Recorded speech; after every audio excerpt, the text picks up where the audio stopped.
தொடர்ச்சியா அந்த லாப சதவீதம் சமன்பாடை வைத்துக் கொண்டுதான் பாருங்க தரப்பட்டுள்ள தரவுல யார் யார் இருக்கிறா அப்படின்றத பார்ப்போம். சதவீதம் தரப்பட்டுள்ளது. குடையொன்றினை விற்கும் போது 15% லாபம் பெறப்பட்டது.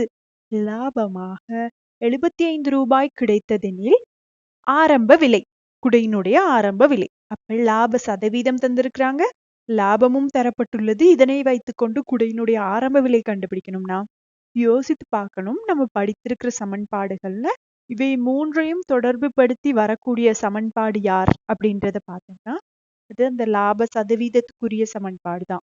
லாப சதவீதம், லாப சதவீதம் சமன் ஆரம்ப விலையின் மேல் லாபம் தர 100. ஆரம்ப விலையின் மேல் லாபம் தர 100. லாப சதவீதம் 15. இந்த இடத்துல நமக்கு லாபம் எவ்வளவு கிடைக்கிறது அப்படின்றத தந்திருக்கிறாங்க. லாபமாக 75 ரூபாய் கிடைத்தது. அப்படியே லாபத்துக்கு பதிலா 75 ஆரம்ப விலை தான் கண்டுபிடிக்க போறோம். அது ஆரம்ப விலைனே தர 100. தர 100. பாருங்க, நம்ம கண்டுபிடிக்க வேண்டிய கணியம் பகுதி எண்ணாக இருக்கு. ஆகவே அதை நம்ம தொகுதி எண்ணாக கொண்டு வர வேண்டும். இவர் பகுதி எண்ல தானே இருக்கிறாரு. பகுதி எண்ல வைத்துக் கொண்டு விடை கண்டுபிடிக்க முடியாது. அதனால இவரை கொண்டு வந்து இந்த பக்கமா பெருக்கும். 15 தர ஆரம்ப விலை, 15 தர ஆரம்ப விலை சமன் 75 தர 100. 75 தர 100. இந்த விடயம் கிளியரா விளங்கணும். ஆரம்ப விலை கண்டுபிடிக்கிறதுக்காக ஆரம்ப விலையை எழுவாய் மாற்றம் செய்ய வேண்டும்.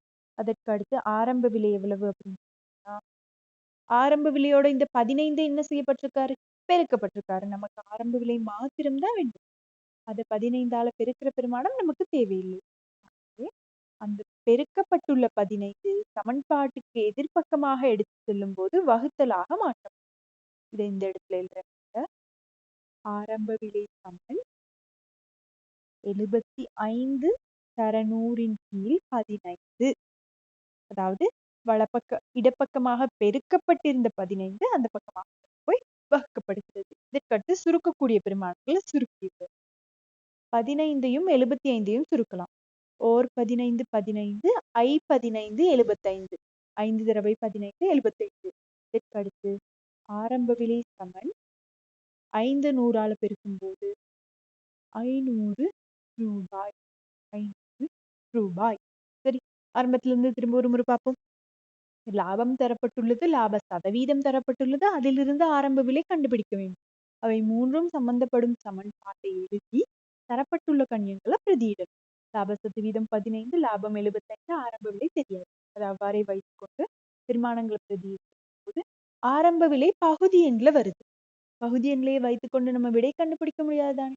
அதனால அவரை எதிர்பக்கமா கொண்டு பெருக்கி தொகுதி எண்ணாக மாற்றிடுவோம். தொகுதி எண்ணா ஒரு பின்னத்துல மேல இருக்கிறவர் தொகுதி எண், கீழே இருக்கிறவர் பகுதி எண். 75 தர 100 இந்த பக்கமா பெருக்கப்பட்டிருக்க 15 கொண்டு போய் வகுக்கிறோம். வகுக்கும் போது 75 தர 100 கீழ் 15. இதற்கடுத்து ஜஸ்ட் சுருக்கல் தான். 15ஐயும் 75ஐயும் 15ஆல் சுருக்கும் போது 5 முறை வரும். 500 ரூபாய் ஆரம்ப விலையாக இருக்கும். அடுத்தது விற்ற விலை. ஓகே, விற்ற விலை கண்டுபிடிக்க என்ன செய்யும்? ஆரம்ப விலையுடன் லாபத்தையும் சேர்த்துதான் அந்த பொருளை அந்த வியாபாரி விற்பனை செய்ய போகுது. நம்ம இப்போ ஆரம்ப விலை 500 ரூபாய் கொடுத்துட்டோம். அதற்கு கிடைக்க போற லாபம் 75 ரூபாய். இது இரண்டும் சேர்த்து 575 ரூபாய். 575 ரூபாய் எனும் விலையில் அந்த குடை விற்கப்பட தீர்மானிக்கப்பட்டுள்ளது.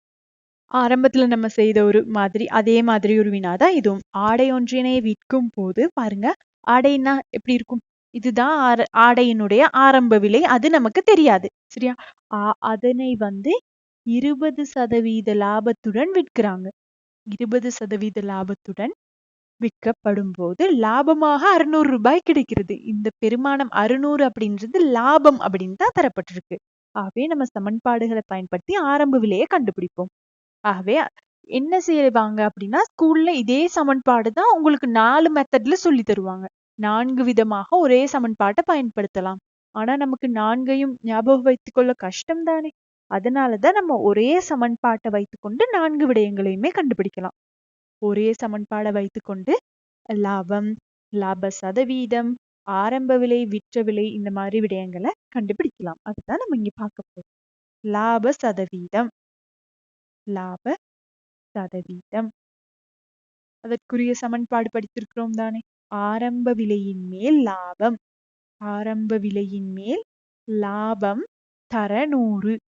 தரப்பட்டுள்ள பெருமானங்களை இதுல நம்ம பிரதியிட போறோம். லாப சதவீதம் 20%. லாபம் எவ்வளவுன்னு தந்திருக்கிறாங்க? 600. அதன் கீழ் ஆரம்ப விலை தர 100. அதன் கீழ் ஆரம்ப விலை தர 100. இந்த விஷயத்த கவனமா விளங்கிக்கணும். வேற ஒண்ணுமே செய்யல. இதுல வினாவுல தரப்பட்டுள்ள தரவுகளை நான் சமன்பாட்டுல கொடுத்திருக்கிறேன். இதுல நம்ம யார கண்டுபிடிக்கணும்? ஆரம்ப விலையை தானே கண்டுபிடிக்கணும். ஆரம்ப விலையை தான் கண்டுபிடிக்கணும். அவரு பகுதி எண்ல இருக்கிறாரு. பகுதி என்ன அவரு பிரித்து கொண்டு இருக்கிறாரு. அப்படியே வைத்து அந்த பெருமானத்தை கண்டுபிடிக்க முடியாது. என்ன செய்யணும்னா இவரை இந்த பக்கமா கொண்டு பெருக்குவோம். சரியா? கொண்டு பெருக்குவோம். ஆகவே 20 தர ஆரம்ப விலை, 20 ஆரம்ப விலையை பெருக்கும் போது 600 தர 100 இதற்கு சமனாக இருக்கிறது. ஜஸ்ட் இங்க வகுக்கப்பட்டிருக்கிறவ சமன்பாட்டுக்கு எதிர்பக்கமா கொண்டு போய் என்ன செய்வோம்? பெருக்கல் செய்வோம். இதுக்கு அடுத்தபடியா என்ன நடக்குதுன்னு பார்ப்போம்.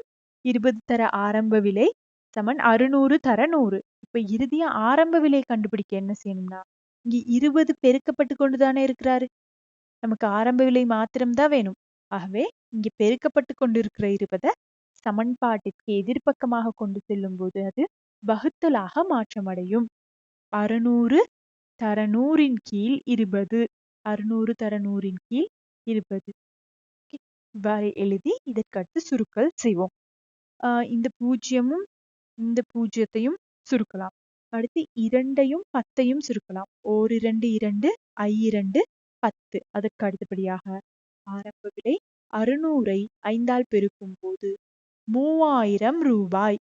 3000 ரூபாய். இதுதான் இந்த பொருளினுடைய ஆரம்ப விலையாக. இதிலிருந்து விற்ற விலை கண்டுபிடிக்கிறது இலகுவானது. பொருளினுடைய விற்பனை விலை. அதற்கு ஆரம்ப விலையுடன் லாபத்தை சேர்த்துதான் அந்த பொருள் விற்கப்படும். லாபம் 600 ரூபாய். ஆகவே 3000 பிளஸ் 600 இரண்டும் கூட்டும் போது 3600 ரூபாய் எனும் விலைக்கு அந்த ஆடை விற்கப்பட போகிறது.